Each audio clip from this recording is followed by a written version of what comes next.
അപ്പൊ അദ്ദേഹം ഒരു ബിസിനസ്മാനാണ്, ബിസിനസ് മാഗ്നറ്റ് ആണ്.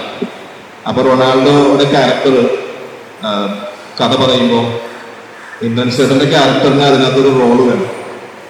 അപ്പം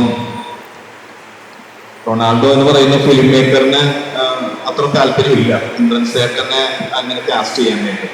ഇന്ദ്രൻ സേട്ടൻ ചോദിക്കുന്ന ഒരു ചോദ്യമുണ്ട്, നിങ്ങളുടെ സിനിമയിൽ ഒരു ബിസിനസ്മാന്റെ ഒരു പ്രൊഡ്യൂസറിന്റെ ഒക്കെ റോൾ ഉണ്ടെന്ന് വിചാരിക്കുക.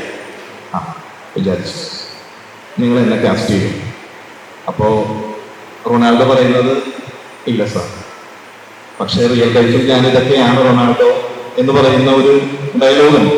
എന്നിട്ട് പുള്ളി പറയുന്ന ഒരു കാര്യമാണ്, സിനിമാക്കാര് സങ്കല്പിച്ചു വെച്ചിരിക്കുന്ന പല രൂപസങ്കല്പങ്ങളെ നമ്മളത് തച്ചുടച്ചേക്കണം എന്ന് പറയുന്ന ഒരു ഡയലോഗ് ഈ സിനിമയിൽ തന്നെ ഉണ്ട്. ഈ സിനിമയിൽ അങ്ങനെ ഒരു കാര്യം ഗൗരവം കൊണ്ടൊരു വിഷയം തന്നെയാണ് സംസാരിക്കുന്നത്. നമ്മള് ഇങ്ങനെ ആയിരിക്കണം ഇതിന്റെ ഹീറോ, അല്ലെങ്കിൽ ഇങ്ങനെ ആയിരിക്കണം ഒരു നായിക. ഒരു നായകൻ എന്ന് പറഞ്ഞാൽ സർവഗുണ സമ്പന്നനായിരിക്കണം, അല്ലെങ്കിൽ ഇങ്ങനെയൊക്കെ ആയിരിക്കണം അയാളുടെ ക്യാരക്ടർ. ഇങ്ങനെയുള്ള എല്ലാ കാര്യങ്ങളും അത്യാവശ്യം നന്നായി പ്രയത്നം ചെയ്യുന്ന ഒരു സിനിമയായിരിക്കും ഇത്.